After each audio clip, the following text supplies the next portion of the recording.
Welcome to Sports Trebuchet, issue 36. I'm Marty. I'm Kyle. I'm Josh. And we are back from the dead. Our last episode was our spooky, scary Halloween episode. Seems like forever ago now. It was 3 weeks, right? It was. It has only been 3 weeks, but it does feel like it's been longer. It does feel a lot. We did have to be resurrected, so. There was, that's a process in general. So on today's slate, we wanted to talk some Premier League. We wanted to talk some upcoming SummerSlam. SummerSlam, huh? SummerSlam in November. Survivor Series. Going to Australia, that's what we're doing. The upcoming Survivor Series, and then anything else that comes up in between. But we are recording this on November 21st, and we're one day removed from José Mourinho being named the new Tottenham manager, right? Or was that Tuesday? I think it was Tuesday. Tuesday he got fired. Pochettino was sacked Tuesday. When I woke up yesterday morning on the Wednesday, Jose was hired. Okay. Yeah. Get his name right. It's Jose. Spell it different. Where's he from? Portugal. Okay. Fucking the Portuguese. I knew you were going to try. I knew you were going to try and tell him his own name was wrong. No, because that's why I asked, because I figured it was either Brazil or Portugal, because everything's pronounced Portuguese awkwardly. is weird, yeah. It's the weird German, Spanish, clusterfuck of a language. Yeah, Portuguese is weird. Okay, so Big takeaway from that is that Portugal, fix your language. it is a fake language. Funny story. They're just hipster Spaniards.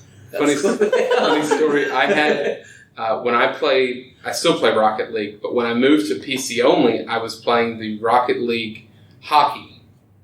And I signed up for a league, and I didn't have anybody to go or play with, so they just randomly assign you a team. And I got assigned a team with 3 or 4 other people, and one of the guys was a streamer from Brazil who did not speak almost any English at all and made Portuguese videos for video game reviews and stuff. And he was a huge Mario and Luigi mark. And I remember he shared this with us his YouTube channel. And I watched some of the videos, and it was entertaining as hell. I had no fucking idea what he was saying. I was just kind of had this half smile, and I was like, well, I don't know if he's going to be able to make the team, because we just couldn't come up with any kind of schedule. And he was in that would have been Olympics time, I think. So there's still a lot of turnover in the city, whatever city he lived in. Anyways. Yeah, probably. So is it Pochettino? Yeah. Pochettino? Okay. Pinocchio. So Pochettino sounds like Pochettino. an Italian joint. Pochettino sounds like the dessert you'd get at an Olive Garden. Yeah. Or smothered in with a chocolate. coffee and a shit biscuit. No, it sounds like something new that Starbucks might put out. Yeah. Ooh, yeah. With your grande, you're going to have Pochettino. Get a Pochettino with your... Bring in the holidays with the fresh Pochettino. So... Pochettino was sacked. All right, so... Good analysis. In 20 words, what does that team look like? Because the only time I ever saw Spurs was when they played Brighton. So I don't know if that was indicative of their style. So I mean, the Spurs of Pochettino was always pretty free-flowing, expansive football, pretty nice to watch. They weren't as magical as watching, Man City and Liverpool. I'm sorry, you've gone over 20 words. Thank you. No, it's okay. It was only to segue into. I never got to really experience Mourinho either, because he got fired so early on 2 years ago now. Or was it last year, 11 months ago? Yeah. And I don't know what his shtick was, except you telling me, third year, it always blows up in his face. It's a spit. Yeah, it was weird. So, Jose's, a weird guy, because he has had such, a different... his journey has been really sad. He started out as this young guy that came in, he wasn't much of a player. He did play in Portugal, but he wasn't much of a player. And then he went on to be a coach for Benfica. And then they sacked their manager, and they asked Jose to be the manager of Benfica. He said yes. He did pretty well. But he battered Sporting Lisbon, I think it was. And, Sporting at the time were, the biggest team in Portugal. And he then went to them and was like, look, I've been with you 5-6 months. I've just hammered Sporting Lisbon 4-0. I want a contract extension beyond this year. And they said, no, fuck off. So he resigned and went to a much smaller Portuguese team called like União de Leiria, like whatever that is. But they were a Portuguese Premier League team, and he made them a top 4 Portuguese Premier League team. It's like the equivalent of taking Bournemouth and making them a top 6 side year on year. How long ago was this? Is this early 2000s? This was like mid 2000s. Well, yeah, early 2000s, like 2002, 2003. Then he got the job at Porto, and that was what like skyrocketed him towards the Premier League. So like Porto, or like anyone in the Portuguese league, you don't really see them like go much further than like the quarterfinals, maybe of the Champions League or anything like that. He took over Porto, turned them into an absolute monster of a team. They dominated Portugal. They won the European Cup, or like the Europa League, in his first year. Went on to play in the Champions League the year after. Won that with Porto, and then went to Chelsea in 2000. And there was still like a lot of really stacked English teams in that time too, right? Real Madrid, like that was like towards the end of like the Galacticos era. Like that was towards the end of like your Ronaldo. Oh, the islands. Like Ronaldo's, Beckham's, Kaká, like they put together like Zidane. Like they had they were all a lot older at that point, but like they were still like stacked beyond belief. Was he doing it with nobodies at Porto? Pretty much. I've not looked at their squad. It'd be interesting to look at where they all ended up. But then he went to Chelsea, and that was when he was great. He came in, and he goes, I've got the quote here, actually. He goes, he talks about the fact that he has a great team, and he believes he has a great manager. Talking about himself. And he says, please don't call me arrogant, but I'm a European champion, and I think I am a special one. He was a true legend. He was great. He was so charismatic. He took them, like, he won 3 Premier Leagues with them. Like, he turned them into the team that Abramovich wanted them to be when he bought them for the billions, right? Like, he's the first time that they turned into the team that the Russians wanted them to be. Did that cement them in the top 6? I'm sorry. Yes. Okay. Yeah.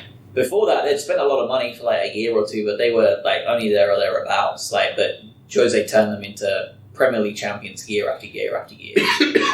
During the Drogba years too? Exactly. Okay. Yeah, that was like Drogba, Makelele, John Terry, Frank Lampard. Like, these are all the players he brought in and brought up to like be these like major stars. So he was great. Then he went and then once he left Chelsea after a couple of years, it started to fall apart a little bit. There was a lot of player power involved, which is what Pochettino has suffered from, player power. Like, that's why he got fired. So he then went to, I don't know what order he went in, but he went to Real Madrid, he went to Inter Milan, he went to, no, I think that's about it actually. He went to Inter Milan and Real Madrid. He won the Serie A twice, he won La Liga. Everywhere he's gone, he's won trophies. Like, absolutely. Do you want to hear the FC Porto squad? It was 03-04. Yes. Okay, so they finished first in the Premier League, which I'm assuming is the Portuguese league. Yep. Champions League winners. There's a Portugal. The Taka. Yeah, thank you. They're runners up. Oh man, that's C with the squiggly line. I don't know how you pronounce it either, but I always just say Taka. Super Taka. Yeah. UEFA Super Cup runners up, and then the Super Taka Candido de Oliveira. They were winners. Tacos. Yeah. They had Mario Silva, Benny McCarthy,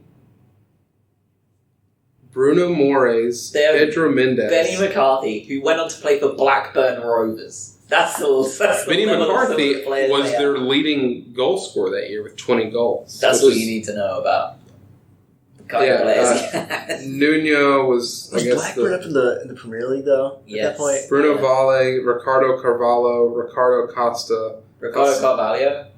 I think he was... Yeah, go on. Almost all nationals, too. It looks like there was maybe 3 or 4 non-Portuguese. A couple, like, Brazilian guys like Derlei. There was an Edgaras Junkauskas. I'm nailing his name. You are... What a great Sergio Conceição. Dmitry Alanechev. Cesar Peixoto. Cesaro? Yeah, I mean, I don't recognize Superman. I don't recognize. No wonder they were so good. But he was an absolute beast. lost his way a little bit at Real Madrid because the Spanish press are somehow the only place more toxic than the English press when it comes to football. They pretty much drove him out of Madrid. Madrid fans hated him anyway. Not really sure why. Went back to Man United. Well, he went back to Chelsea for a little bit, for like a year. Didn't go fantastic. Or did he go fantastic? Can't remember. He had 1 year. Man, I'm wondering if he won it. But then he went to Man United and he went to shit. Everybody blamed Chelsea, Inter Milan, Real Madrid, Chelsea for 13, 14, 15, and then Manchester United. Everybody blamed Jose for Man United's failings. And he was like this depressed old man that like sucked because he was not like it looked like he hated everything. And like everybody wanted him to leave because it just clearly wasn't healthy for him. So he left.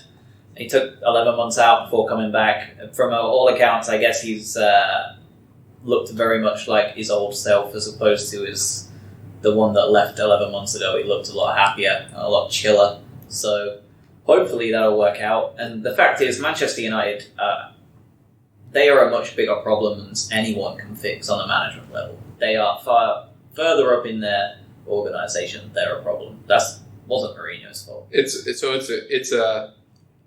a viral infection. It's not like just a what is it that you rash. say? You won't support the Cowboys as long as Jerry Jones is there? Right. That is the same thing. Ed Woodward and whoever else is in charge there, no one really knows exactly who else other than him is there. United will never be what they were 10 years ago, as long as they're still in charge. Without someone else coming in. And yeah. I saw him put a quote out, I saw him quoted during his presser that he said, like, he knows he's made a lot of mistakes, but he's here not to make those mistakes, but to make new ones, or whatever, which seemed like a really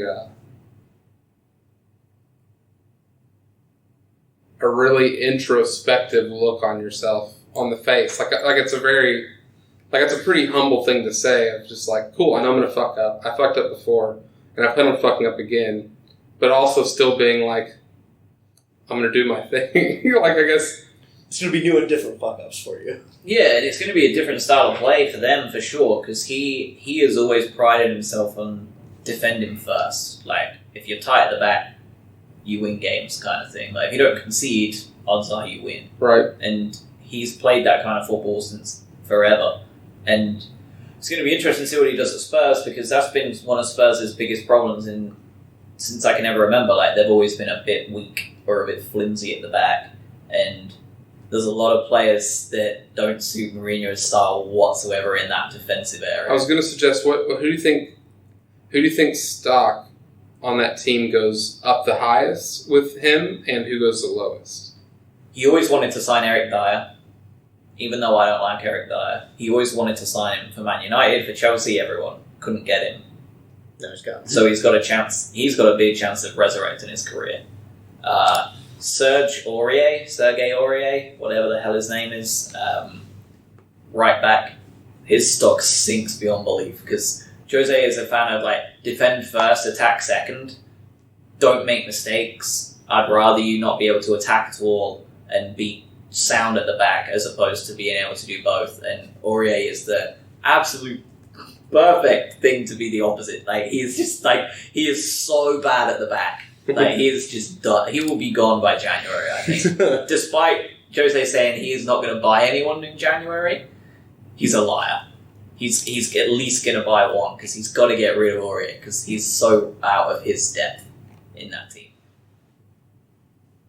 what about the weird rumor that I heard earlier with apparently Mourinho going after Zlatan, possibly to bring him in? And just the idea of him and Harry Kane up front. It's a lot of hype. I mean, the thing is that a lot of players just, like, outright down tools for Pochettino, right? Like, they just stop playing. Like, the fact that Brighton were able to comfortably dismantle them 3-0 at home, like, it shouldn't happen. Like, it doesn't matter how much of a masterclass Potter put on in terms of knowing who to play and how to play them where. Like, he did the same against Everton and they scored twice. Like, you can't... It just showed that they're down tools. They weren't playing for Pochettino. They weren't that interested. And it showed when we ripped them to shreds. After back-to-back, it's third place finishes, right?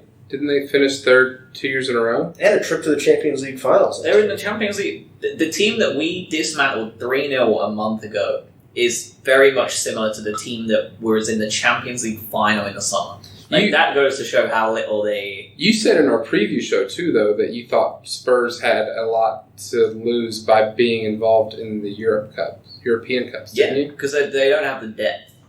And Wolves is the other one that we were saying in that preview show that, I had a big feeling that they were going to suffer, and I've been saying it every year. And sure as shit, you look at the table now, Wolves are not a top 8 team that they were supposed to be. Yeah. They're comfortably in the bottom half. And, prior to, 2 weeks ago, they were, rock bottom in the bottom 3 with everybody else. They were really bad. Hanging out with Watford. Yeah. Oh. So, they're lucky. But Spurs haven't won cups. Spurs haven't won competitions. That's been their big thing. That's the knock on them, right? That's the joke, is it the trophy case or whatever? They're the Eagles of Premier League. And Jose wins Until trophies. the Eagles. Jose wins cups. Jose wins competitions. If they want to just at least have something in their trophy case, even if they know it's a 3-year thing before detonation happens, and it really happens again, if all they want is that 3 years of winning competitions that made the perfect appointment. Because Jose will win them something. So they're 14th now in the table. Yeah. Where do you think they finish? Well, what would be with the table's such a cluster. Well, that was something I was going to bring up today. Just talk about a couple of people in their positions and how fucked up the table is this year. Yeah, if they win, they're 3 points away from being in a tie for 5th. From 5th place From to 4th 17th or something like that, there's one win and a draw. Yeah, Sheffield's 5th at 17, which is wild. Yeah, and Villa is Villa. I did it right that time. You did. Hey, 11 points in 17. Yeah. So, a win and a draw on one of them and 2 losses, and they're next to each other in the table. Does this season more exciting for you? Not because of Brighton being better, but because it is that there's that little movement, or that much movement, and that little padding between the top 5 or the top, even in the top 8 to the bottom 8. There's not a no man's land in between. You can make swift moves up and down at this point in the season. If I was a neutral, I would say yes. But knowing that, so regularly, a lot of people say, and I said it last year, and I'm sure Kyle will be probably saying it by February, we just need 3 teams to be worse than us, and we'll be fine. So I'm already saying that right now. The problem is this doesn't look like that, does it? It looks like you really could be caught on one unlucky result is enough to change you by 8 positions. And So I guess that'd be my next question. Do you think that the league is getting stronger throughout, or that it's gotten weaker throughout? I think due to the top 6 being so kind of in a weird spot right now. I think it's definitely gotten weaker, and I think that's evident by the top group of teams. Liverpool are so far ahead of everybody else because they haven't regressed. Yeah. Manchester City have, because they've lost Laporte. They've lost a couple of their top players. Edison's hurt. They're losing their top players that drove them to the team that they were over the last year and a half, and they've lost them. And now you're seeing it. And then you've also got the point of Chelsea have a transfer ban, so they're having to use their young players. Tottenham down tools on Pochettino. Manchester United are still a shit show because they're Manchester United. And then you've got teams like Leicester that are in second place right now. Brendan Rodgers has taken over that team and got them playing Brendan football, and I wouldn't be surprised if I would almost put my house on them finishing top 4 this year. If you had to choose, and knowing your choice would happen, Potter or Pochettino? To Brighton. For the next 3 years. Pochettino. Yeah. Really? Yeah. Pochettino is one of the top 5 managers in the whole world.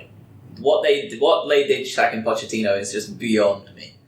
Especially timing. Yeah, that's something else that we were talking about. Why would you do that coming off of the international break? Yeah. It's insanity. Right, instead of leading up to it. The first day, the day that everybody Sunday. goes on. Yeah, the day that you go on international break so you can get somebody in there. and get somebody in there and just let them start getting their system in place, get their coaches in, get what they need, because they fired the entire staff. And it's one thing, right, to say like, well, you were on the bandwagon of getting Houghton out after 3 years of great stuff and 6 months of shit, but he had a track record before it. Of losing, eventually it was the circle of life was repeating itself. It had happened with Norwich beforehand, and we'd seen it happen exactly the same. Like when I was doing that show right near the end of the season last year, we were on the exact same amount of games played, points won, wins, losses, and draws. Do you remember that? Yeah. Like it was that similar that Norwich in his final year and Brighton in their final year were the same. Poch doesn't have that. Poch has had nothing but success. And if he's had bad runs, he's always turned it around. So there's no... But Daniel Levy, who is like a Spurs owner, is a fucking idiot. He does this all the time. Harry Redknapp was their manager at one point, and he took them to 4th. And no one thought they would be anywhere near 4th that year. Took them to 4th, and like an FA Cup final or something. They sacked him in the following October because he'd lost like 4 on the bounce. So, okay, so same question. Potter for 5 years or Mourinho for 3? Potter.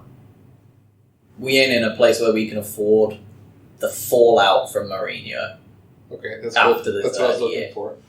We can afford, like, lots of the top 6 can afford a fallout from Mourinho after year 3 because they're just so massive and they can bring in someone who can change it around so fast. Yeah. But, like, those smaller teams, and you see it. Like, if Eddie Howe left Bournemouth tomorrow, like, the legacy he left would fall to shit, I think. Because Charlton Athletic, who are, like, I think they're in the Championship now, but they've been, like, probably since you can remember, they've been a bang average, like, Championship League One side. Yeah. Charlton. I've heard of them, but that's literally... So, under Alan Kirbishley, who was with their manager for, like, 8, 9, maybe more years, he was their manager, and they were a Premier League side. They've been a Premier League side all the way through under Kirbishley. Kirbishley left, and 2 years later they were relegated, and they've never come back. So, anybody that's listening that is interested in following, I guess, a team like Brighton, Together BHA is Josh's podcast, for those who might not know at this point. And I didn't ask you the same questions, Kyle, because I figured it'd be a yes for both of them. Would you take Mourinho and Pochettino? I don't know if I'd take Mourinho, because I think that would... Is it because he's a poison chalice? Like, everybody kind of, at this point, like, everyone just thinks I think that if, much like this with the fallout, I think that Watford's in a position right now that they could not deal with that fallout, and it would probably end up with them getting relegated. Yeah, like it would. Right. So what it would benefit Watford potentially for 2 years, and then what was left afterwards? It would probably be the best 2 years of your life as a Watford fan, but it would welcome the next 10 years of mediocrity and suffering. So he's like so it sounds like he's a little bit. He's like meth, but in a managerial aspect.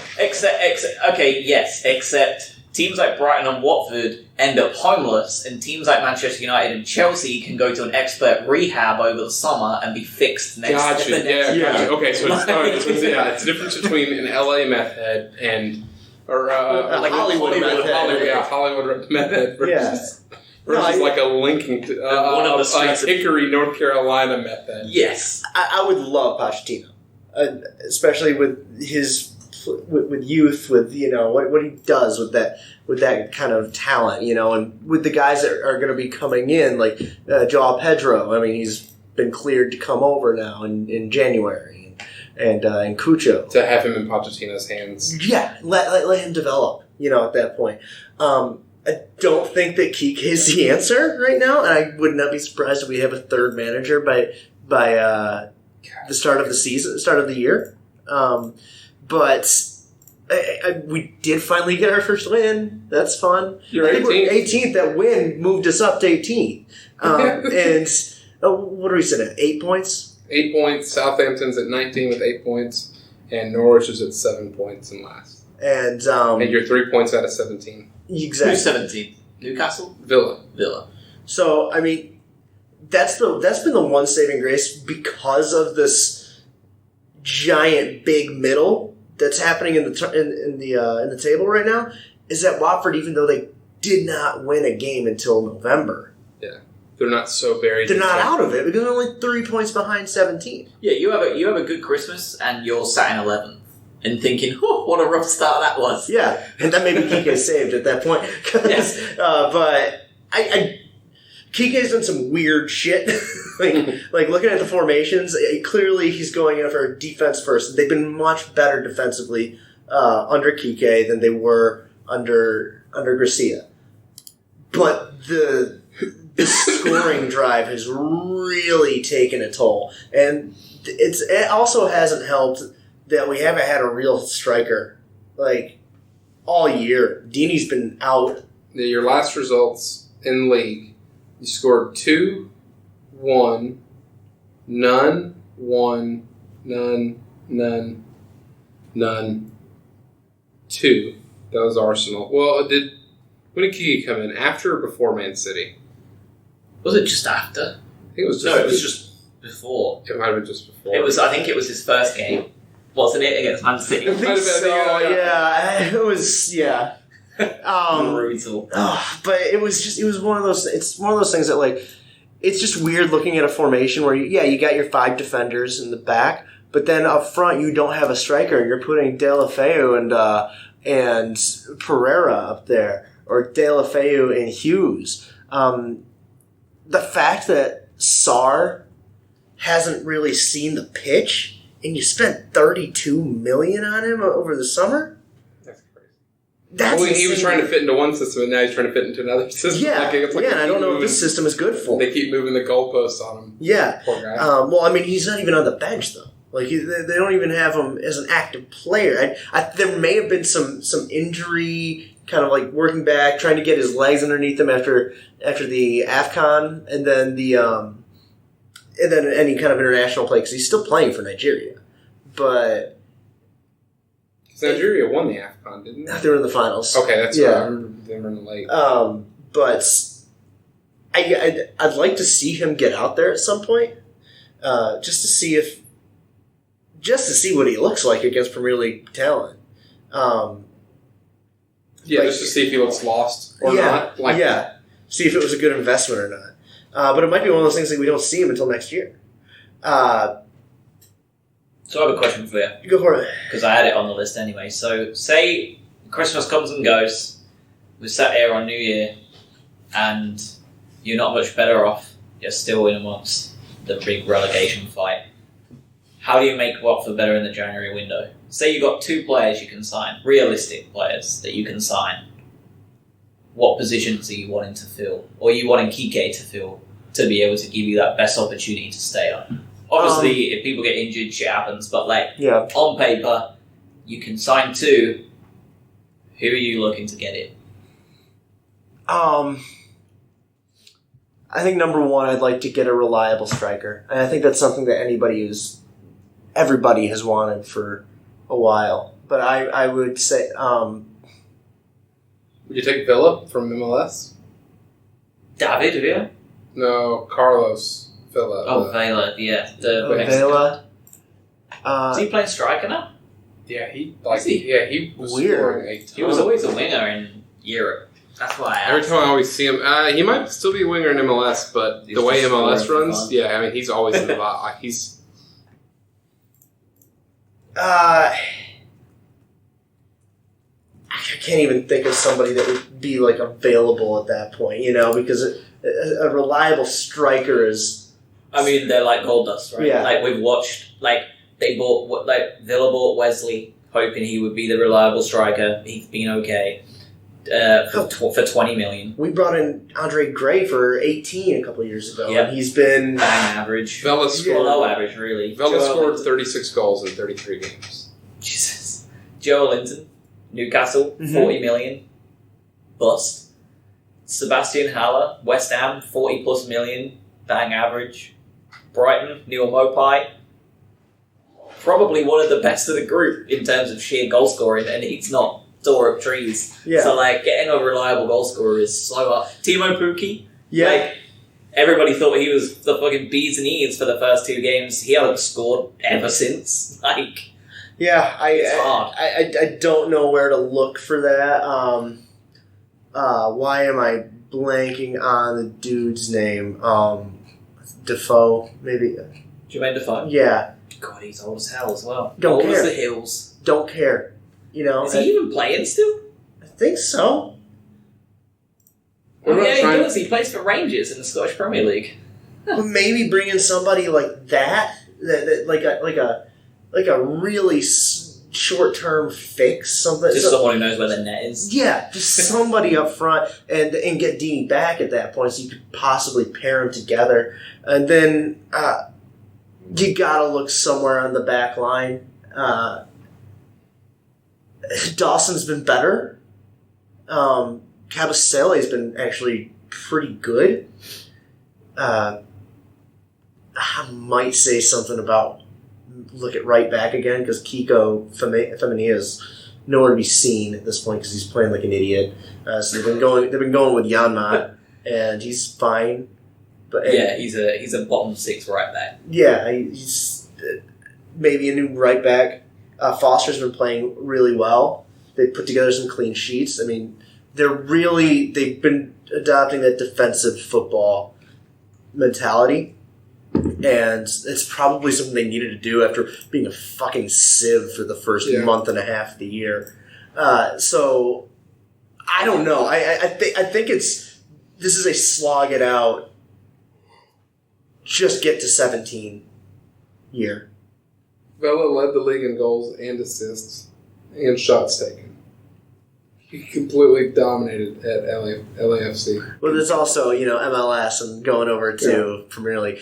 One thing that speaking of American players, Pulisic has looked pretty damn good. Yeah. That's good for the U.S. right there. Yeah, Pulisic, Christian, whatever his fucking name is, he's bagged a couple of goals over the last couple of games. He had a hat trick a couple games ago. Yeah, a hat trick. Well, that was his first goal in the Premier League, too. But since then, he's scored in like every game. Yeah, he's been good. Is he coming on as a sub?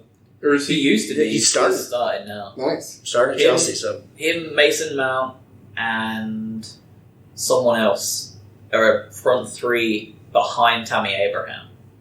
So you've got Pulisic, Mason Mount, someone else, and then Tammy Abraham up top. And, they're scoring goals. Well, you've seen it. You watch Brighton play them. They very look fucking good. electric as hell whenever they have the ball.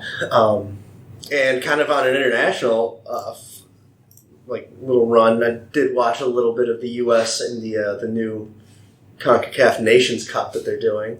What does that give you? Qualification for the World Cup? Or? I think, that's part of it, I think. The winner of it gets that, but it's like the Euro. Oh, okay. It's like the Euro Cup. So the first time that they've ever done it, U.S. just made it out of the group stage. They got beat by Canada in one of the matches, but then dominated. They beat Canada 4-1 after that, and then beat Cuba 7-0, and then beat Cuba again 4-0. And they're not playing with all their top players, but Josh Sargent's gotten some play. Jordan Morris actually looks like he's been probably the most on form, but something that came out of it that was kind of surprising is that there was a dual national kid. He's 18 or 19. His name is Serginho Dest. He had to make a decision between the U.S. or the Netherlands, and he chose the U.S. as a right back. And that's been a problem position for the U.S. Mm-hmm. It's a kid that could do something. I think he already plays. I think he already plays in the. What's his name? Serginho Dest. Dest is D-E-S-T. Yes, got him. It feels like the trap with American, especially American soccer players.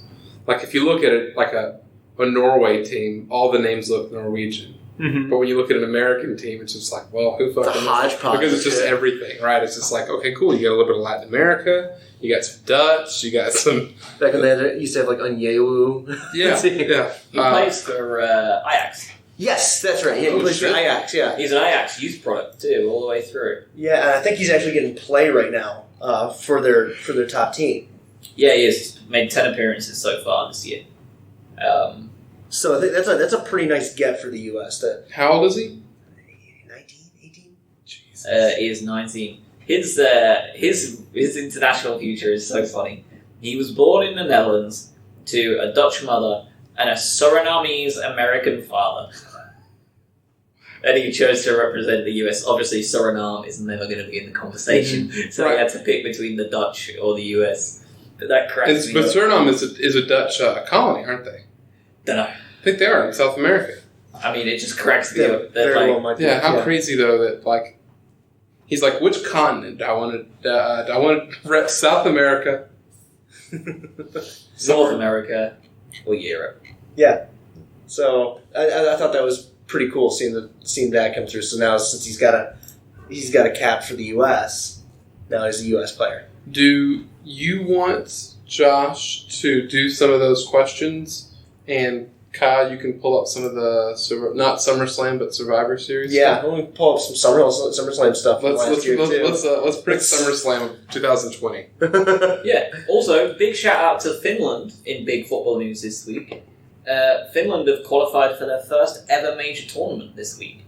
They have never qualified for a European Championship or a World Cup before this week, and they qualified for the Euros this week. Nice. Yep. That leaves just the Faroe Islands and Scandinavia unable to qualify for any major tournament. Now, is Timo Pukki a Finnish player? He is. Nice. There we I'm go. going to ask a dumb question. No such thing as a dumb question. We'll be the judge of that. Yeah, you will be. Kind of tying it back to our geography lesson. So I know that there's like that big dick over Europe, right? What a wonderful way of It putting looks like a it. straw, right? You know what I'm talking about? Yes, a couple of Scandinavia. Yeah. So Scandinavia. Sweden, when you're looking at it, the left. Okay, are you saying Sweden closer to Russia or closer to... Closer to England. Okay. Is that right? Yeah, I think so. And then Denmark's below it. Denmark is more attached to mainland Yes. Europe. Closer to the channel or whatever. It's like the hand that's trying to reach. So, for the it's the other tip that's trying to. Yeah. And then on the right side, is that Finland? So Denmark is way below Sweden. I just mapped it. Does it go Sweden, Norway, Finland? It Or goes. Sweden, Finland, Norway. So you have Denmark, way off. Like Denmark is just above Germany, and then you have the whole new piece of land for Scandinavia. And on the left, closest to England, you have Norway. Okay. Then you have Sweden as the middle baby, and then you have Finland on the right. Okay, so Finland's way over by where Russia is. Which makes sense because Finland and Russia had a bit of a bit. Yeah. over Okay. the That's years. what because I knew that it was in that area, and I always got mixed up on which one. That's that part of the. I know it's those three, Yeah. and I always mix up. Honestly, in Europa Universalis, the map was never you never showed all of it, and I never traveled north enough to ever really see Finland. Cold. So cold. Honestly, your troops would Sweden decorate. and Finland, I knew. Norway and Denmark, I didn't know either. You could have swapped them around, and I would not have. Yeah, for some reason, for a long time, I thought Denmark was it was the channel, where mainland Europe and Sweden and Norway come down. I thought Denmark was basically the tip. And the Faroe Islands, just to round off your Scandinavian Egypt. adventure, Faroe Islands are right smack bang in between, in a triangle between Iceland, the UK, and Norway. So in that bunch of sea above Scotland, Okay. if you keep going straight up, Iceland. If you look to the right, it's Norway. What's the population of those islands? What's the population of the Faroe Islands? 30 to 50 not- Faroe Islands. 30 to 50 feral hogs at best. Well, would 30 to 50 feral hogs wipe out that population? I imagine they'd have to if they could. Yeah, there's no AR-15s. Yeah, but there's no I room for them. feel like the Faroe Islands probably grow up pretty hardy, though, don't you think? I don't know. What are they importing or exporting? If it's not that big, what are they Their living on? population- Stone. Dude, guess their population. A population on their entire island. Can you give me square mileage of their entire island? Yeah, the islands have a total area of about 1,400 square kilometers, 540 square miles. I'm going to say they have a population of about... I'm going to say 1,400. I'm going to say it's more like 15,000. Damn. The islands have a total area of about 1,400 square kilometers with a population of 51,783. Wow, they're on top of each other. They clearly must be. What if there's just nothing but skyscrapers and we just didn't realize? It's like New York City. It's like Wakanda but cold.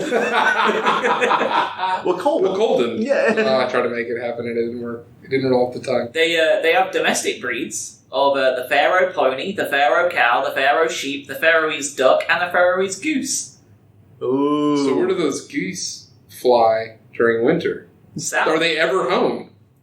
No. I can't imagine they'd ever be home. It's so damn cold. The Faroese Parliament dates back to Viking times and is believed to be one of the oldest parliaments in the world. Currently it holds 33 members. It is known as the Lagting, also known as the Court of Law in English. And they all wear fur.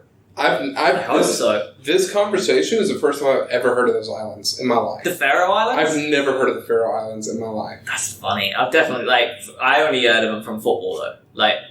England would get drew with the Faroe Islands. Poor fucking Faroe Islands.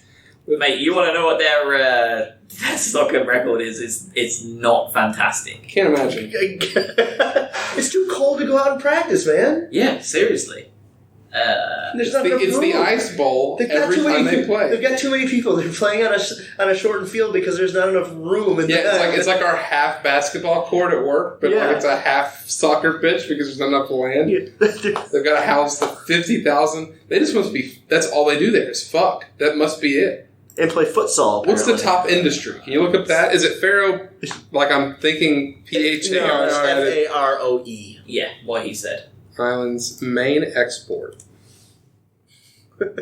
It's like Well, 95% fishery products, huh? I guess.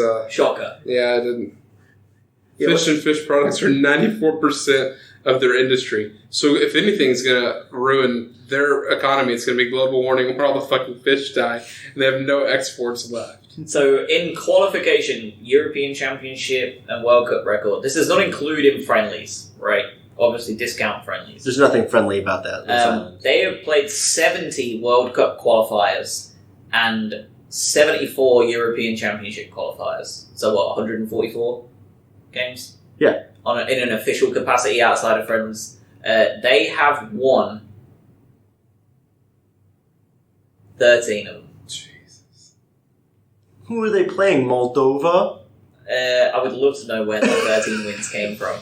They have conceded 386 goals in that time. And they have scored 77. In 2016, the Faroe Islands had a trade surplus of $1.43 billion. So they're making, if I remember anything from the economics classes that I took, they're plus $1.43 billion. On fucking salmon. Like that's it, on fish. They've obviously got it right. Oh yeah, jokes on everybody else. Back to them just fucking. Do you think that they have like the bang canoe? Banging canoe. Instead of bang bus? Well, that's their porn. Oh, okay. Yeah, see where I'm going with you're this? disgusting. Do they even have internet? Their other two noteworthy exports are stamps and ships. Stamps Before ships. So somewhere between. It's not good that they're second. Is there something in stamps that uses like fish oil or something like that? This is like maybe the stuff that makes it sticky on the back. Yeah, so maybe that's like they're just like leaning into it. Like, well, we got a few trees. It's not good. We got a lot of fish oil. It's not good that their second largest export is stamps in an age of email. Yeah. They are. It is predictably gorgeous, though. Like, looking at the photos, sure. Like, good God. It's like fucking watching Death Stranding in real life again. Like, it is ridiculous, dude. Death Stranding did not look beautiful to live in. Or you mean like from... Yeah. Do you have to wear those suits? Yeah, do you have to have a baby strapped to your chest? Yeah, what's that? Most of them just live underground. I don't really see many other people in the game. I thought you meant on the Faroe Islands. I was like, what? Everybody lives underground. No wonder they have room for We everybody. need to get Bobby back in here now. They would just live under the mountains, the Faroe Mountains. All right, let's hit us with your questions. Yeah, we can do some of that. After we've gone on a 10-minute diatribe of Yeah, we'll Faroe Islands. announce the dates for the live show in Faroe Islands, and that's their currency. It's not even, I can't even find their capital. In their capital, Oh, do this. Torshavn. It's probably just like Torshane, but it's T. Sounds like a Mortal Kombat character. It's T-O with some kind of accent on it. R-S-H-A-V-N. It sounded like you more just got confused at the end of it with Torshavn. I like the accent attempt too. I don't even know how they speak, but you gave it a go. And I'm happy about it. What do you think they do sound like? Well, they mostly have like Danish and Norwegian roots, so you would think that they probably speak like the Danish. So go to Minnesota. But they also, one of their main exports, and like one of their main trade partners was Russian, so I'm wondering if there's any... They've got the entirety of Finland. I think they have a whole language. Right, they've got all of Scandinavia in the middle. Go to Minnesota and here we go. I'm just going to... listen to... Some Faroe music. Hello from Tórshavn, the capital of the Faroe Islands. I'm here with my friend John, and today we're going to give you a little intro into the Faroe language. So it's just American. They really do sound like American, don't they? Well, I don't know. Go to Minnesota. I think that's an American that's traveling. I agree. Yeah, he's here. Let me see if I can find this guy talking. With Irish, different, unique. Let's start.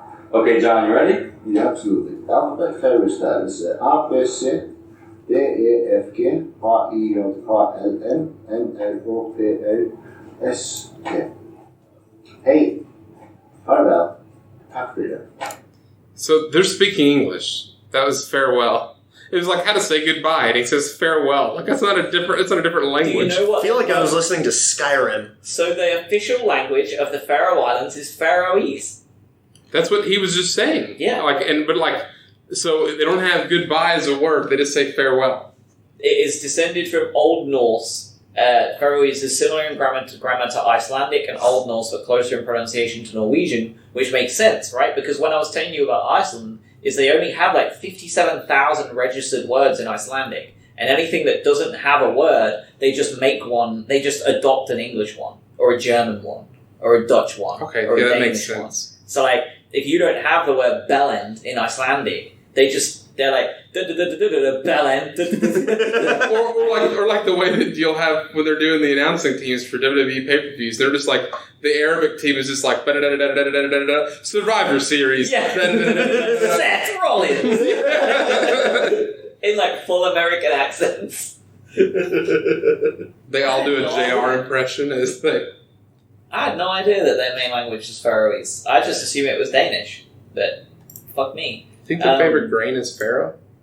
I hope so. So here's a question for you. What actor or actress instantly ruins a movie or program for you? That's a good one. So I know I can answer my mum's one, because while you all think, because I'd never forget, she hates Bryan Cranston.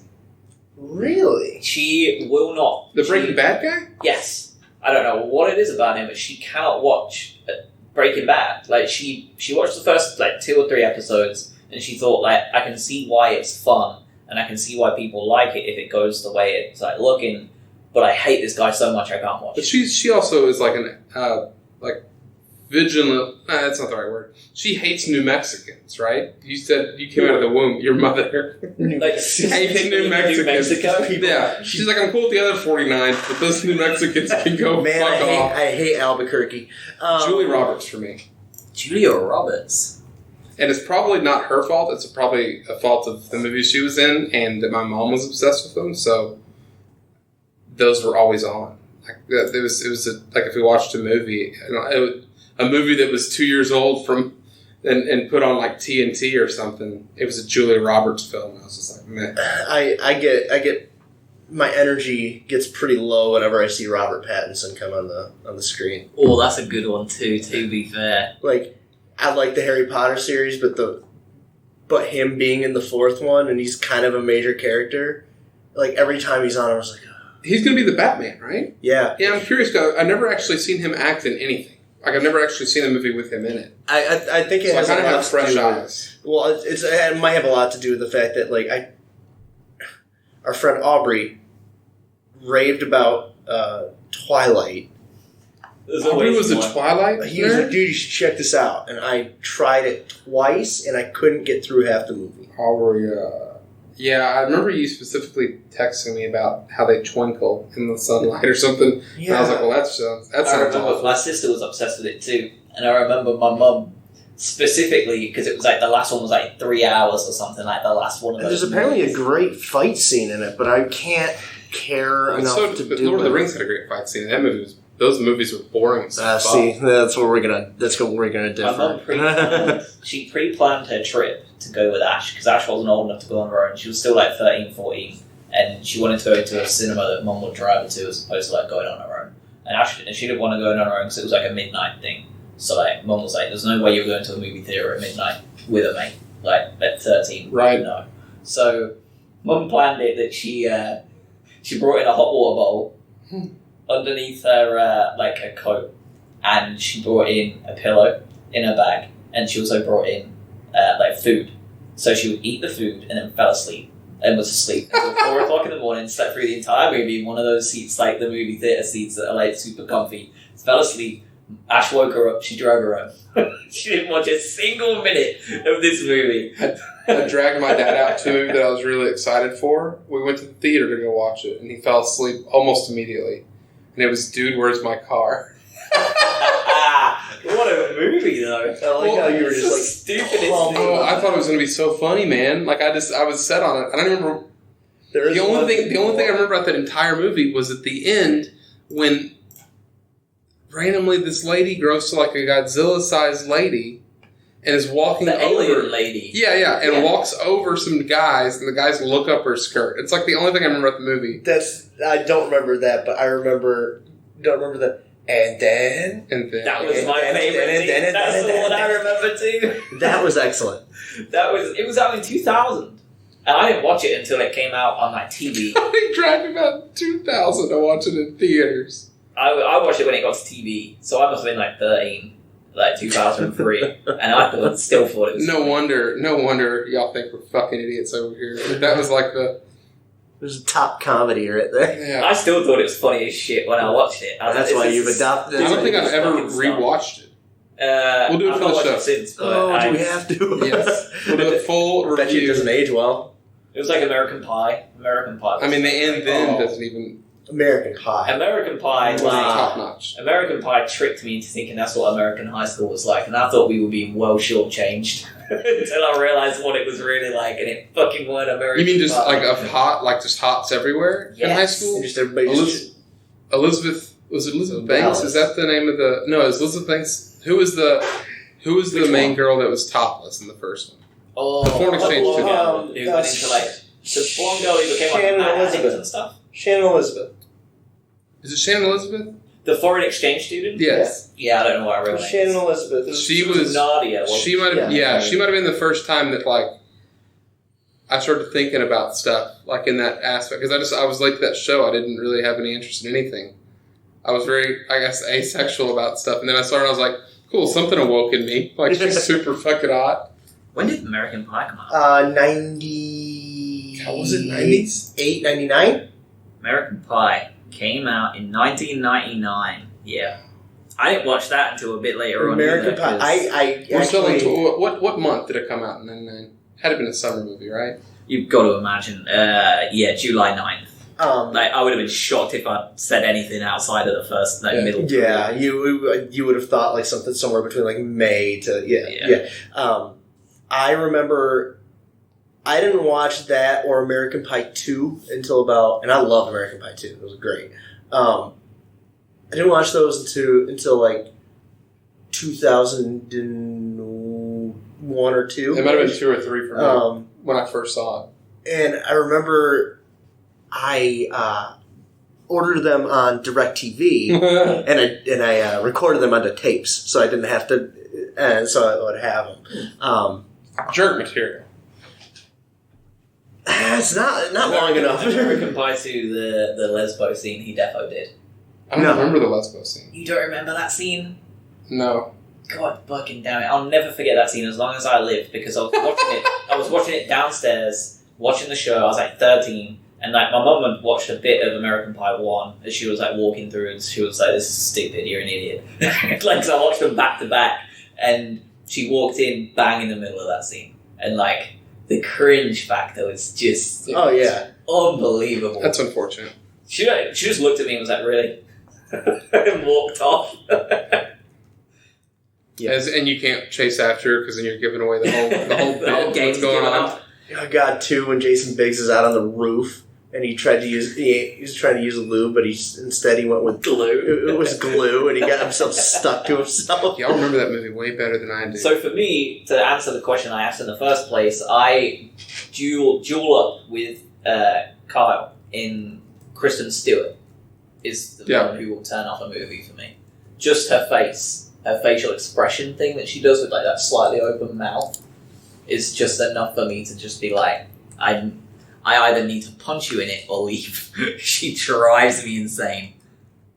Yeah, she's got a weird, very angular jaw. What's your next question? Well, she also just seems like she's disinterested half the time. So she just looks bored, like bored or sad. She's like what the right wing want Brie Larson to be, but she ain't. Next question: have you ever had a "we need to leave right fucking now" adrenaline rush in any situation? And if yes, what was it? Oh, it's going to take a little bit for me to think about. Okay. No, it's so like out of fear, I'm assuming here. Fear, knowing something's going to go down. Not even necessarily fear. Like if you know, there's a couple of times like at school, right? And you know there's going to be a big fight, and you can feel it brewing at school. But you don't get the "I need to get the fuck out of here" thing. It's just that like feeling you get of like you can feel the social atmosphere, tension stuff. Except I go to it because it's fun to watch a fight. It's the opposite. I got thrown into one on 9/11 by accident by my dad. Kind of like he pulled me out of school that day, and I didn't know they hadn't really told us what had gone on. I'd only heard from a friend of mine who came in late that day. He's like, "Yeah, so a plane hit," and we joked about it because it sounded like it was just like a drunk pilot in a small plane that hit a tower. And my dad pulls out. I was like, "Dad, what's up?" And he's like, "Son, we're going to war." And I'm like, "What?" What? and I was just like, "What is going on?" I just had no idea. That's probably the closest thing. I can't. You never had any situations where like you've been with Sarah or like mooching around or like fucking about, and you're just like, or like when you were going down Mexico or whatever, you're just like, something's off. We need to bail. In Mexico, Not necessarily in Mexico. Just I know you've been a fair few places. So. Yeah, Mexico would be if there was a place in Mexico. It was probably when we stopped for gas. Because it was a 9-hour or 10-hour trip from the border down to the town we lived in. And we drove from midnight, is when we crossed into Mexico, through to like 10 a.m. Right. So it's pitch black the entire time. And I wasn't ever really scared until we stopped for gas. And they told me ahead of time, piss in a cup, don't get out of your car. Like, we'll pump your gas for you. We'll get everything handled. And that was, and I think the only reason it even felt like that is because I had the dog in the car, and I was just me in London, and the dog, London, was really cool, but hated people coming to the car. So it was great because a lot of Mexicans think dogs are dirty, so they wouldn't fuck with us if we were at like a checkpoint. Right. Someone walked up and they hear the dog barking, they just like wave you through. But when they were getting like pumping the gas, like London freaking out, and it kind of being so quiet elsewhere, it was eerie. But I don't know. I really don't think. I'm a pretty level-headed guy when it comes to that shit. But I've also been lucky enough to not really be in a situation where I felt like my life was threatened. How about that time I punched a hole in the wall in Rick's Steakhouse in McKinney, Texas? Remember that? I didn't feel like we needed to get out of the We ran, though, because of damaged property. Yeah, I was like, oh, Jesus. I've told my Budapest story on here, right? Because that's one of my only two. Yeah, the one where it was like a weird sex room. And yeah. So that was one of my two. And the other one was, so that was my main one. Whew. Do you still need thinking time? I mean, yeah, I feel like I'm kind of falling into the same like category as Marty a little bit, where I don't think I've ever been in a situation like. There's been times Probably where, a like, good thing. yeah, I mean, there's been times where I've kind of looked around and I've been like, yeah, something does feel off. A bunch of those were probably in Richmond, leaving Shaco Bottom. You were with me when we went to UVA to the frat party, weren't you? I might have been by myself. That's when I was dating that Lindsay girl that went to UVA. I don't... They invited me to a party with them. And she was in a sorority. We're rushing for a sorority. And I was the only guy in that whole room, in the whole building that wasn't part of the frat. And it was awkward as fuck. And then I had a dude come up and tell me to get the fuck out. And I was drunk, so I'm sure I said some stupid shit to mouth off. And it was more like a fuck these guys left, but I also knew there's probably a pretty good chance I was going to get my ass whooped. I wasn't panicked because I was, again, drunk. And we were probably welcome to fight. It dulls that quite well. Yeah, and that's leaving Shaco Bottom. There's always weird shit going on down there, where all the music clubs were. Yeah, Shaco Bottom was sketchy. Yeah. What about the time we were in Kevin's older brother's Jeep driving through the worst part of Richmond? Oh, that felt awkward. And we had the top down, and we were the only white people within seeing distance, and he was playing fucking Kanye or something like that. Yeah, it wasn't. It's not just the top was down. It was one of those Jeeps where doors are off. Doors are off. The smaller. We look like the four biggest douchebag bros on the face of the earth driving through the worst part of Richmond, blaring music, and we're at stoplights, and I was like, oh my god, we need to... Yeah, it was... There we go, that's probably... That might have been... I totally forgot about that moment until we stumbled into it. We were, we were beacons of idiocy right there. Yeah, we were done. We were really done. Well, I'm glad that you got out. What was your other moment? Nothing was ever going to happen, I don't think, but we were asking for it just seemed like. Right. Yeah.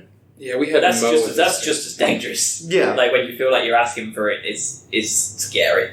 The only one I had extra was when I lived in halls at uni. So when you live in the halls, there's a whole bunch of student dorms, and we had our own complex, and you had a 24-hour store at the end of the complex, so you could go buy food, drink, washing up stuff. If you needed to wash your clothes or whatever, just this give you everything store. And above it was a bar. And it was just a student bar for the people in the complex. And 6 months into me living there, they started renting it out for functions. And then about 3 months after that, they just started letting anyone in. Because they opened up a door on the other side of it, and you could only leave on the student side with a card, like where we work. The security cards in and out. And on the other side, it was just free open. Do what you want to do. So we were and it was a quiz night, student quiz night, and we always went. And there was a bunch of people we'd not seen before, older people, and they were having banter between the questions, and it got less funny every time. And there was a bunch of people just coming in and out constantly, and we figured they were probably dealing, they were just distributing. Yeah. And but as it went on, it felt weirder and weirder. And one time, this dude comes in, and he just looks like a normal dude. But it almost went, when you hear the story of all the birds going quiet outside? Yes. It felt like that in human form. But no one actually went quiet. Or where the air gets sucked out of the room? Yeah. Or you ever had a bit where you feel like you hear something really weird and you feel like your ears are actually twitching towards it? That's how it felt to me. And I looked at my mate and I was like, do you want to just fuck off and go play Pez? And he was like, yeah. And he was a much bigger lad than I'll ever be. He was a big guy. And he was like, yeah, fucking shit in here anyway. Pure in between, it's shit in here anyway. And we bailed. And the next night, funnily enough, it wasn't that night, thank God. But the next night, there was a mass stabbing in the bar. And I would put money on one of those lads being the one that did it. I don't know who it was. I saw the picture of the person who did the stabbing, and I wouldn't have been able to match him up to the person the night before because we'd had a drink and we just... whatever. But the night after, and then they closed down the bar, and that was it. And that was the one that next day we were phew. That's always surreal when shit happens like not well after, but like within the 24 hours you left the place, because like we saw, I had 3 people I knew out of 4 that died in a big homicide in McKinney, and it was like a real fucked up long story, but 2 of them were the high schoolers that I played football with, and I saw them at Cece's Pizza 2 hours before they then got shot executioner style, and that shit was always surreal to me. It was just like I didn't have any power, but like to think that I could have gone and hung out with them, or they could have come and hung out with me, and they'd still, you know what I mean, like that weird bit. But I mean, just like the second guessing. The same way when like you go late to work and you're 15 minutes late and you're like fuck, and you see an accident that happened definitely 15 minutes before you got there, and you're like, I might have been in that fucking accident. And like it's like the. But I mean, that was it. Like the guy who did the stabbing stabbed one of the bar people, stabbed like 2 people at the bar, like slashed them. Like that was the same thing as we were thinking. Like if we'd have gone the next night instead, like it could have been one of us slash. Like, and I'm sure they got a fucking horrible fucking scar from that. They're like worse. I do have one more now that I come to think of it. The time I took the bus up to New York when I was at Virginia Tech, and I had the 6-hour layover in DC. Buses, dude. Well, I mean, the Greyhound bus station is usually not the most savory. Savory. I'm a big fan of public transportation within the city, but like for long distance trips, fuck it, man. Well, I do not want to get on the Greyhound. Well, I had a 6-hour layover in DC from 10 at night to 4 in the morning. There was a guy in the food court who was yelling at himself, which is disconcerting, you know. He was having a full conversation, just yelling. There was the guy who was picking up a phone that wasn't ringing, like a payphone, and looking at me and telling me, "Hey, it's for you." I was like, "No," and I'm 18. We're lucky to have Kyle here today. Yeah. I mean, seriously, I'm 18. I legit I stopped sitting in like the seats and sat by like the ticket counter. Just because, excuse me, sir. There was a guard on duty, but the guard was just sitting in his office that was like in a corner, and I was like, "There's." He was the one on the phone. Yeah, no, there's clearly a lot of. Sounds like he was watching Epstein. Yeah, there's clearly a lot of weird shit going on in there, and I was like, it was just uncomfortable. As I was like, 4 o'clock can't get here fast enough. Yeah, like. God. And they tell you like, if you go into the bathroom, somebody might come up behind you with a knife and try to take your money. So I'm sitting there for like 6 hours, like I gotta piss, but I do not want to go in the bathroom. There was one that I'll share for my wife real quick, and it was when she went to Mexico and stayed at a resort. Her and her friend, they were doing like, it was, I think Sarah's. It had to have been the first year that our kid was born, because it was like a Mother's Day thing that they decided to go. And the resort was walled off on the beach. Or not walled off, but marked off on the beach. And they were walking up and down the beach. And they crossed over that line into unresort territory. Non-resort territory. And all of a sudden, there was this guy that was dressed up like someone that worked at the resort that wanted to talk to him about like some event. And this is like 11 at night. Like it's way late. And was like being like pestering them and like kind of like being in a weird position, like stopping them in front instead of trying to walk alongside or anything like that. And they were just like, fuck. They just like turned around and hauled ass back to the resort. And I kind of hoped that guy actually worked for the resort and was just trying to help him out or something. But like he was speaking for English. Because that's always super, super. And didn't scary. he like stop at like the line? Yeah. Oh yeah. Yeah. When he didn't follow over that line. He didn't come into the territory of the resort. So he clearly wasn't. Yeah, it's just. Yeah. What if that's how they do it though? They're just like, cool, we gotta protect these women. So let's pretend to be let's just scare them back into the resort. Yeah. I've got 2 more, but I'm going to only ask one because I think this is going to go on a long time. And okay. It's by far the better one of the 2. One's cliche and shit. This one's fun. So it's also a cliche, but I like it. You can have a dinner party. You're having a dinner party tomorrow, Saturday. Not tomorrow. You can't stay up late. Saturday. Right? You're having a dinner party. We all stay up late tomorrow. You can have 4 guests. We do stay up really late tomorrow, actually, don't we? Yeah. But God, it was Thursday. 4 guests. You can pick anyone you want. The categories are this: 1 dead, one alive, one animal that can now talk, and one fictional character. Who you got? And if you want to talk about the wrestling now, and then go back to this as the final, while people think we could do that too.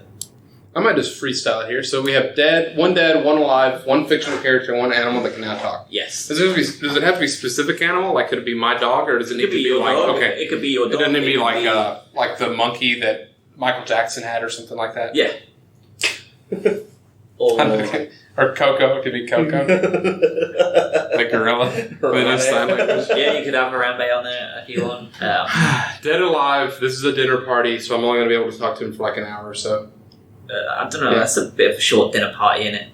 I guess it depends if the food's already at the table, like the table for three situation. No, you've got this is like a proper dinner party. Like they come in, they're introduced to a home, they sit, they mingle, they have a it's like the one that Trump threw for Clemson last year. With the McDonald's and everything else. Everywhere. And then you have like your dinner, and then you have your dessert, and then you have like a couple of drinks after, whether it's like coffee or beer or whatever. You have a couple of drinks, shoot shit, and then they'll arrive at like 6, they'll go home at like 1, 2 o'clock in the morning. Unless they want to stay over. Hey. Ooh. Yeah, I know what he's thinking about Coco for. Well, I was figuring I could do Coco and Robin Williams, and they could reunite and have beautiful. Do something not self-serving. Yeah. You're much more of a matchmaker than anything. It's just all you're trying to do. I'll do.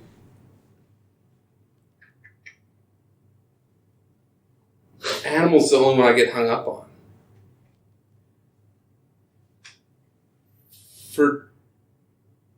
For dead, I'm just gonna go proper football nerd with it. Mate, dude, you do you. It's your dinner party. Dead, Tom Landry. Although if he's a big football player, you're probably gonna have to get a bigger dinner. Football coach. Then you'll be fine. Tom Landry is my dead. Mike Leach is my alive. Coach from Coach is my fictional character. And the animal that can talk now. Airbud. yeah, that's football airbud. Keep the pure theme. They're I just throw a wrench in it and they just hate on the dog.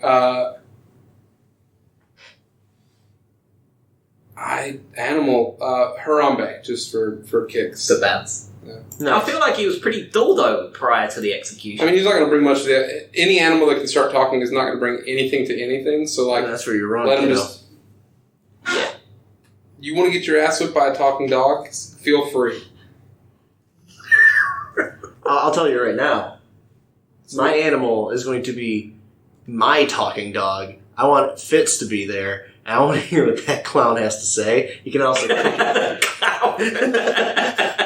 He'll also kick everybody out when I'm done with him because he hates everybody. So I got for you to be Casey, your other dog, so that they could understand. You could ask them, why are you shitting and peeing every chance you get? Why did you eat those airheads? Why did you eat the airheads?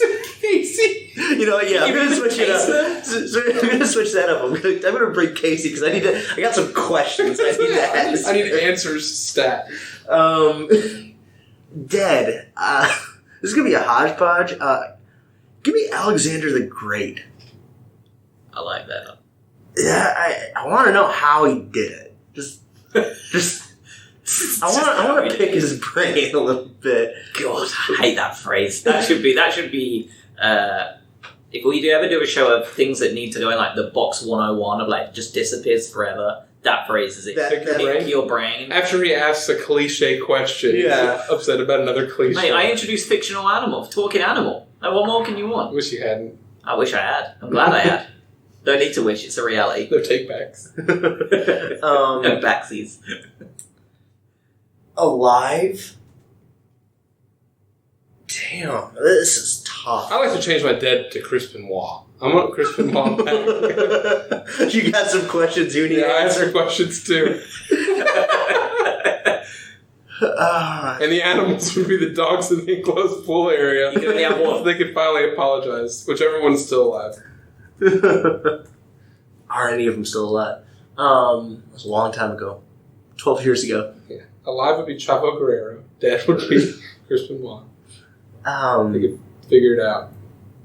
So you have Alexander the Great and then your dog Casey. Which is ridiculous as it is. It's a fucking great. Alexander the Great was responsible for spreading Christianity, right? No. Which one am I thinking of? There was... Alexander the Great was Macedonia. Like, prior to Greece being, like... Who's the guy that was power. building all the huge churches as he marched east? I thought it was Alexander the Great. I'll look it up while you do your things. Alive.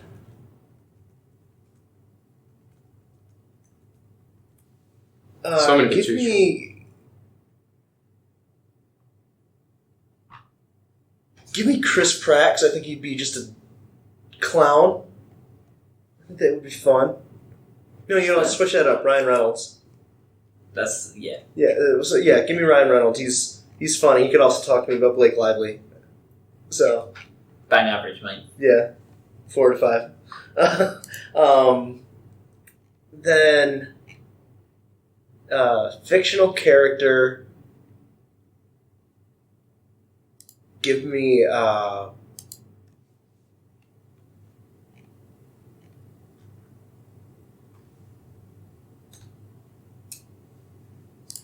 god, I'm spacing right now. I'll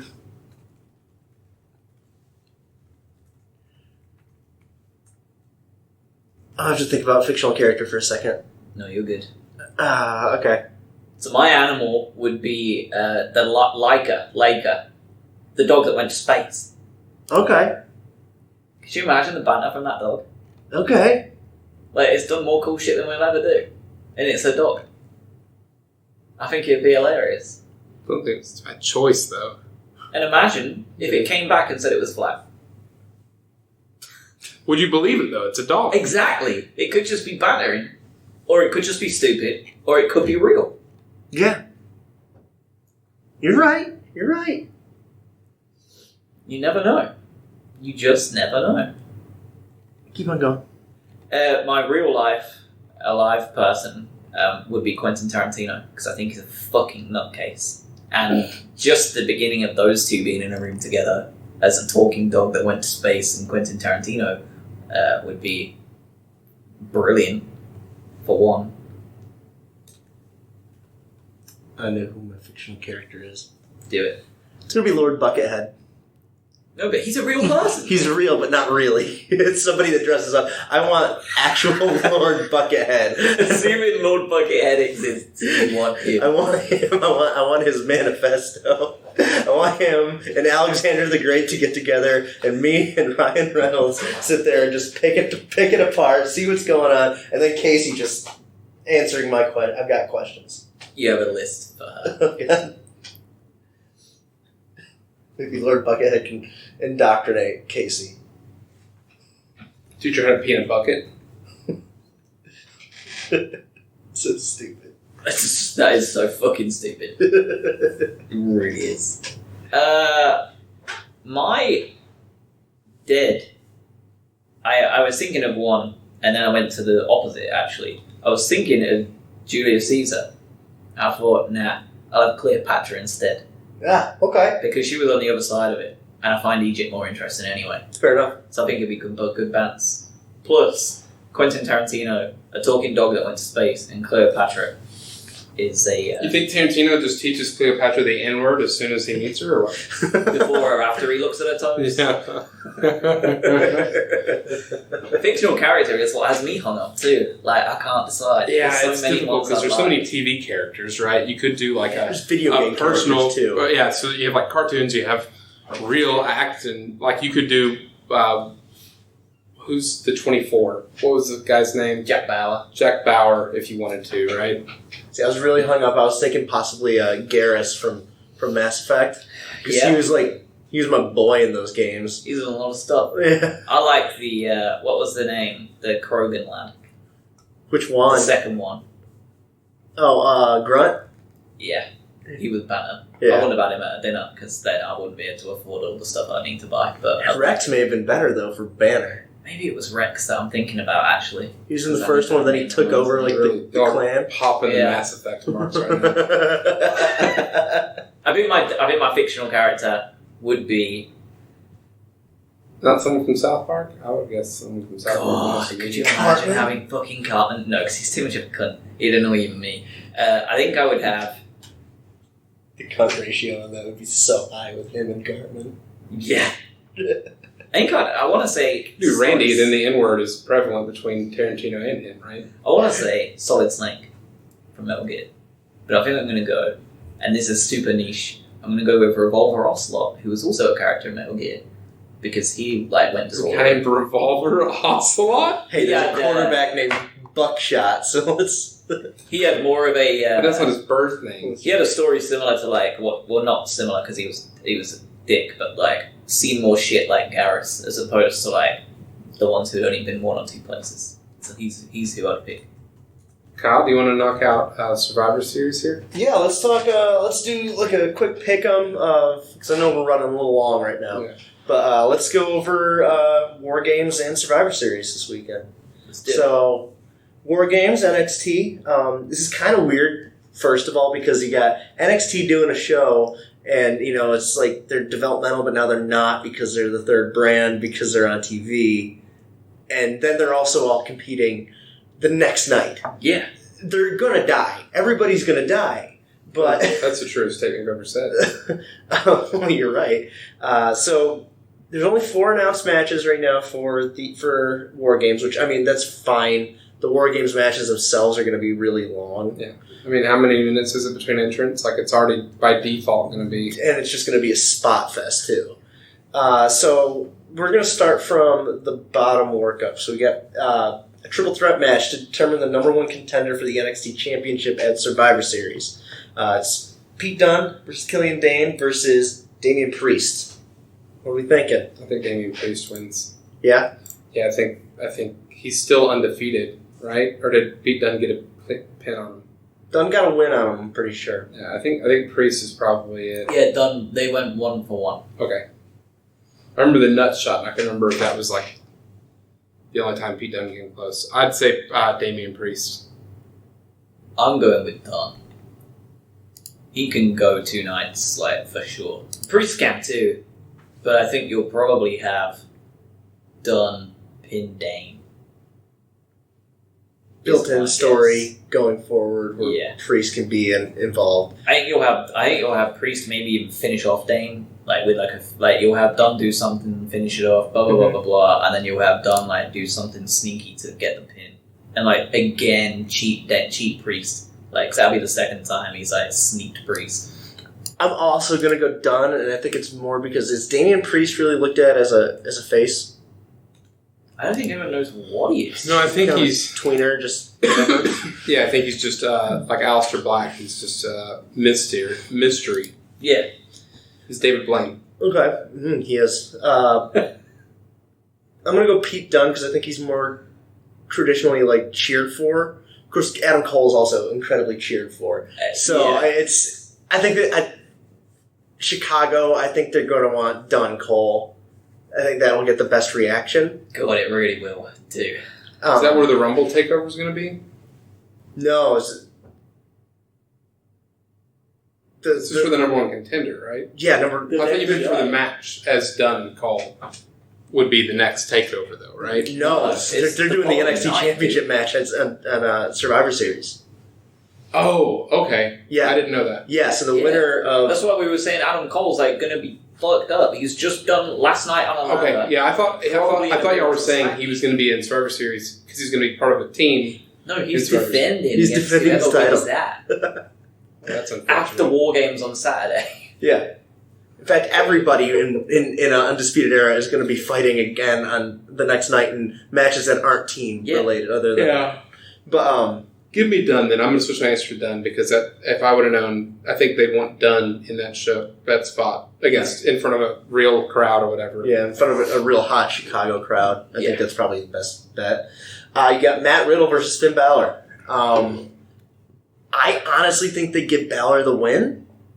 Yeah. Just because it's his first match back in NXT. Yeah, I think you got it. Yeah. I don't think it finishes. I think you have whoever's with Finn come out.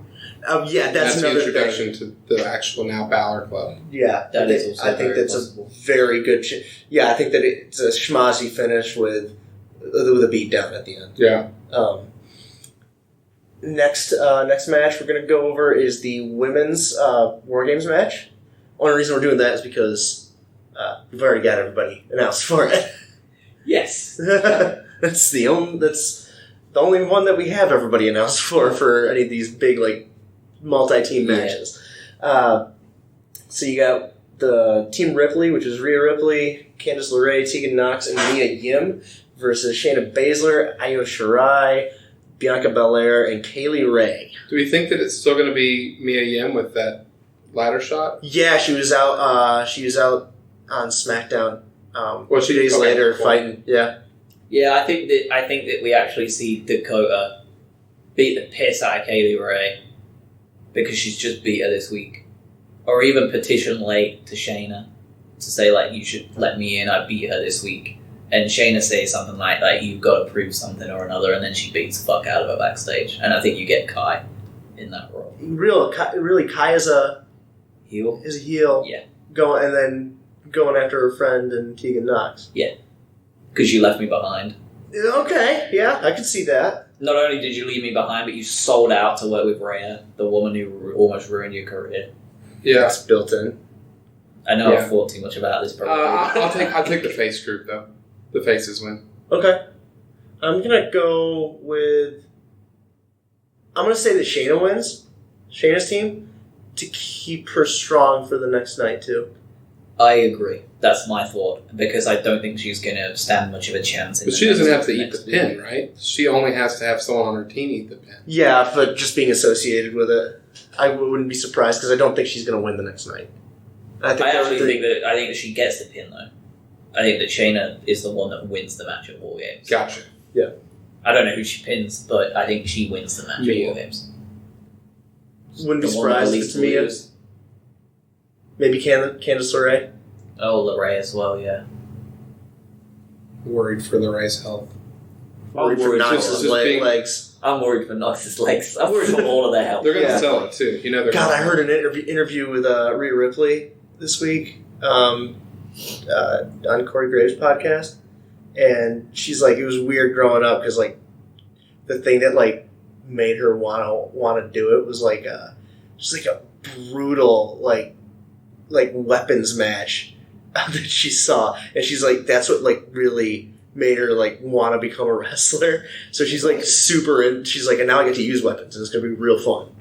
So It's horrifying. Isn't that horrifying? She's so jacked. Yeah, He is like that match last night against Becky was just fun. so great. Like that match. She's ready for wherever you want to put her. Yep. Yeah, She's there, and she's young too. she is. Like 23 or something, right? Like insanely young.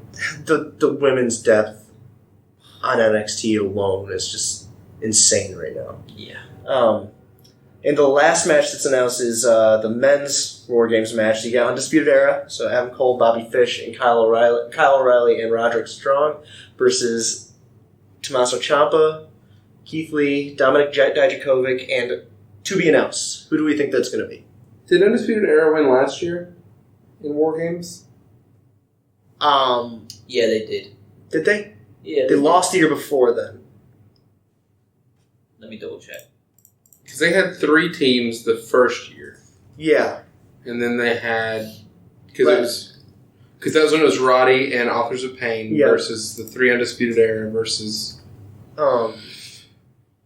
DIY in it with somebody. Dream? No. No.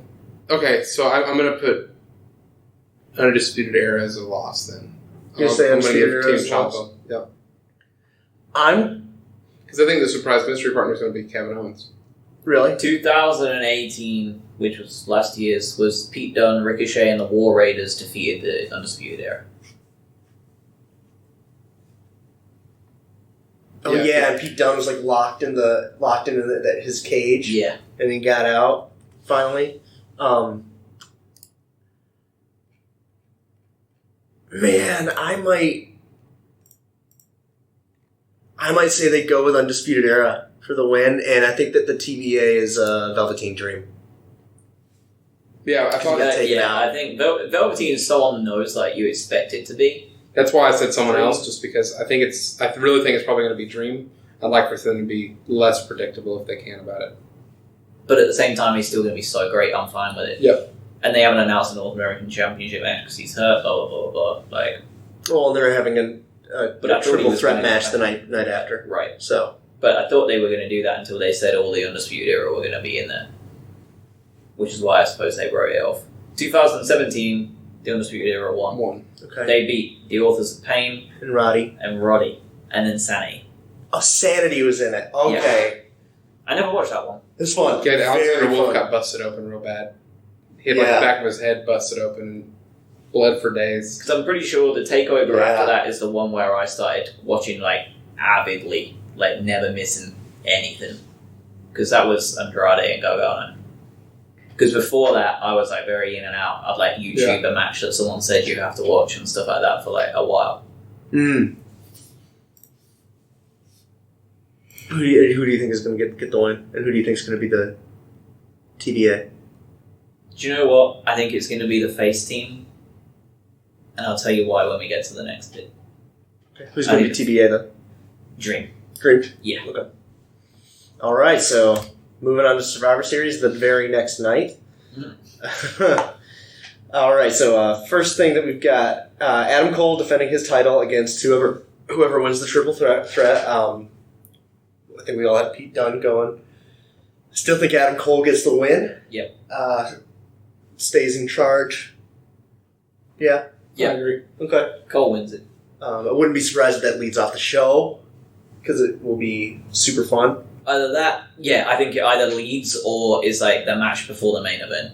Yeah. Just to give Cole as much time as Yeah. possible to recover, or let him get out there and get his shit done so he can go the fuck home. Yeah. And get on an ice bath. Yeah. Next one, we got The Fiend versus Daniel Bryan for the for the Blue Universal I title. forgot that match was even happening. I don't think I knew that match was happening. I don't know this card. Yeah, me either. Yeah. That's why, because I haven't watched SmackDown and Raw in so long. Yeah. Fiend. Yeah, I don't think they take the belt off of him yet. No. That would be ridiculous. You'll have a bit of Bryan and offense. Do you know what I reckon it'll be like? It'll be very similar to the Brock match. Yeah, I can see that. Very fun little thing that they might be doing with this, though, is apparently in the promos leading up to it, The Fiend was once again saying, The Fiend never forgets, and was kind of referencing a couple of years ago when Daniel Bryan was in the Wyatt family for a bit and turned on him. So that's some fun long-term storytelling. So I like that.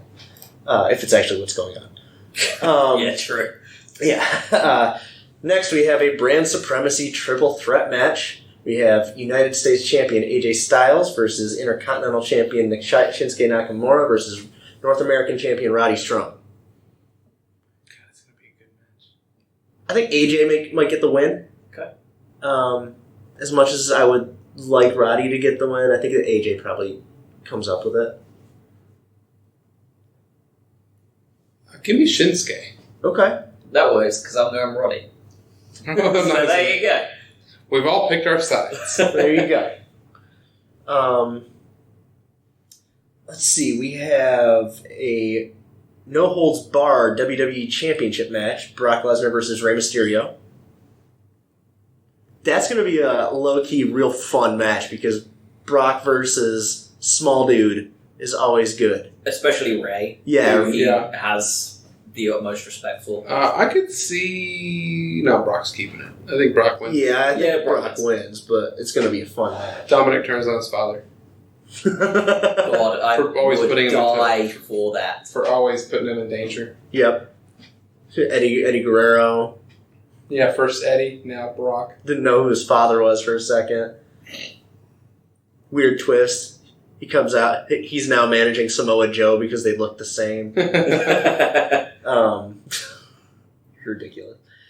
We've got another brand supremacy triple threat. Becky Lynch versus Bayley versus Shayna Baszler. I think they put Shayna over. Really? Yeah, over Bailey. And that would mesh with, do you think that the face team wins night before? See, I think they might put Becky over, but Becky beating Bailey. That's my guess. Which means Bailey's going to win. They'll do Bailey over Becky, and it'd like be a proper fuckery. Yeah, Becky with the Karen haircut. You have another. This is the last of the title versus title matches. So we have the Raw Tag Champions, the Viking Raiders, versus the SmackDown Champions, the New Day, versus the NXT Champions, the Undisputed Era. That's going to be a blast of a match. Like the different styles of all three of them. Do we know which? We don't know which New Day team we're getting though. Yeah, Woods is hurt. He's out like a year. Forgot about. So yeah, we know. So it's Kofi and Big E. Kofi and Big E. Yeah, Christ. which is even Kofi better, really. like Kyle O'Reilly. I think the Undisputed Era wins it. Me too, and that completes my Undisputed Era sweep for the main show. I think Viking Raiders. That's another good shout right there. Yeah. I don't think that there's any chance that the New Day wins. They need it the least. Yeah, that's why I think Undisputed Era lose at TakeOver, because I think that them in their individual goes in Survivor Series go over. Right. And I think they win every match. Take them out of a cage and they're winning their matches. And I think it would just be so great to have that show. As like they're still the best group in the entire organization. That's why you give Shayna the loss and you give like all the other NXT teams a beaten to just have the Undisputed. Well, I mean, we still have two more matches. We have the traditional Survivor Series matches. Which do we have teams for? We do. Oh, Just not for NXT for either. Okay. So, for Team Raw... So there's 3 teams for Survivor Series matches? Yeah, it's going to be two 15-man matches. 5 on 5 on 5. Is it going to be 3 on 3 at the moment, though? Or are they going to make that weird tag thing that they do sometimes? I don't know. I have no idea. It's going to be a clusterfuck. God, I hope they do Tornado. Just let everybody... It was like a battle royal. Just do a 50-man battle royal at that point. But it's also, it's... God, how unsatisfying, though. Yeah, that'd be super unsatisfying.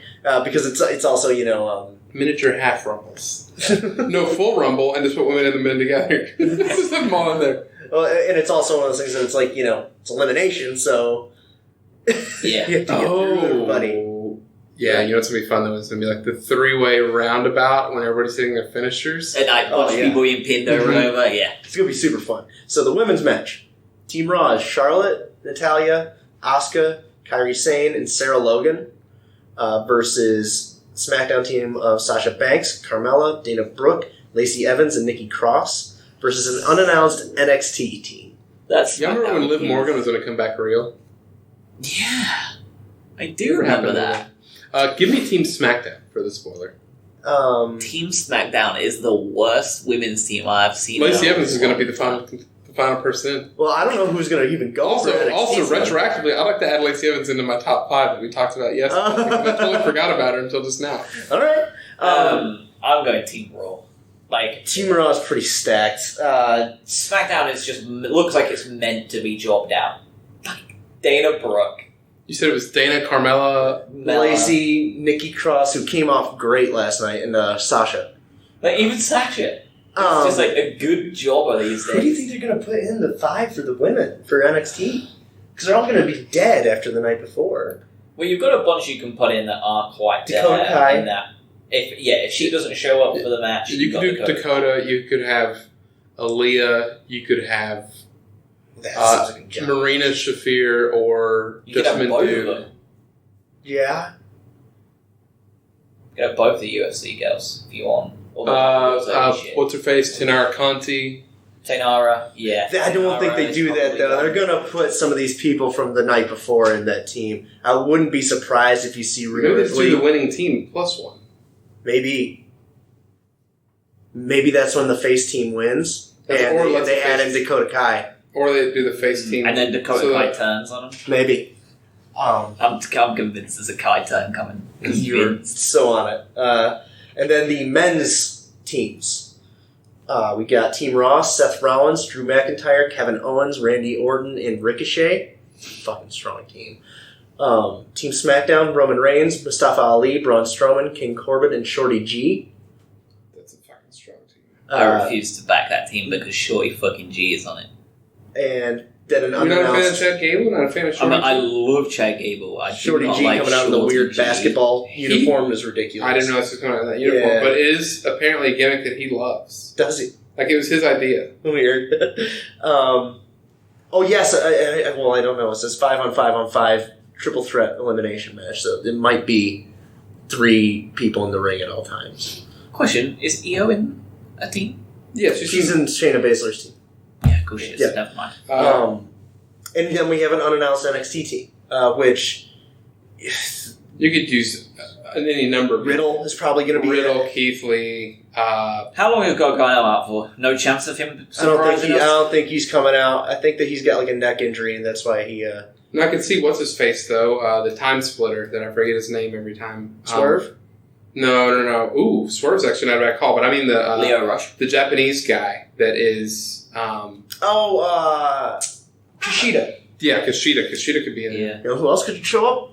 Walter. Or Dream. Or ooh, you could do But what was Imperium. NXT UK though? Like, I feel like that. Kaylee would be Ray's like- already in it. For the night before. Yeah, At but she's in War an Games. NXT takeover show. She's not But also Team Walter. NXT. Yeah, but Walter's also been interrupting. But she's not Team NXT. She's NXT UK. Well, we don't know who's Unless you do just go fuck it and just have the fucking Imperium and another like run the fucking gauntlet as the men. You could do Imperium and then like throw in one more European guy off the top of your head. Andrews. Maybe if Pete Dunne doesn't win the triple threat and he's left over. No, Pete Dunne wouldn't do that shit. Tyler Bate. Tyler could do Bate. both. Oh Yeah. no, Bate fucking hates the Imperium. He's been Yeah. He's been feuding with them for months. Never mind. That Wolfgang Spare from NXT UK. I mean, you could even just have like fucking Leo Rush or Yeah. like Gulak or someone. Cesaro. Switch brand splits. He'd fit in Imperium perfect. Well, I was thinking about that. Like, what if they did a brand split on the night and have someone like Ember go back to NXT? Yeah. Team NXT. That's what I was thinking would be fun for the NXT She's out. women. She's hurt. She Oh, was is on. she? She was on backstage this past Oh, week. She's yeah. got like a torn ACL or Achilles, didn't it? Achilles. Yeah, Like she ripped it off the bone and it popped or something. She Yeah. said it was like Same bad. as Xavier then. yeah. She's So not- what's- What were they doing together? Oh, Someone- No, if let's it's not based go on down that prior road. video footage, Mike, we all know. But I also see that one possibly going to NXT for the win, with Kevin Owens betraying his team. I think that's the only way NXT win that. I think if Kevin Owens stays loyal, they don't. But I think if Kevin Owens turns, yeah, I think you're right. And I could totally see a team with like Riddle and Dream and Lee and there's so many Yeah, people. there's a yeah. ton of there's. Should be a fun Hopefully, it's weekend. just not as much as they got over for me. Forgotten Sons just does not need to be near that. God, I don't care how well they do it. There's just nothing there for me at all. I mean, They were sorry. great this week because they actually I showed some still felt personality. nothing though. Like at the end, Oh, it was the least Like- attended match by me mentally, Yes. like out of all of them. it was also really near the end of AEW too, which Yeah, because it was like that weird 9:30 to yeah. Which I was then had the audio on for Jericho's promo and bits and pieces like that. So All right, yeah, should be a fun weekend. Any final words? Luis Ortiz is going to bang out Deontay Wilder in the 4th round. Ooh, 4th round. That's never going to happen, but I fucking love it. Do you like? You want to put your prediction on 4th round? No, Deontay Wilder wins in 7. That's my actual I'll guess. say 8. Okay. First round knockout. Well, I'll tell you this for free. None of us are watching it because even if we pulled it together, it's 25 each. Yeah, I'm not touching That's how outrageous pay-per-views are. All right, guys. Thank you all for listening. You'll hear from us soon. Bye. Peace.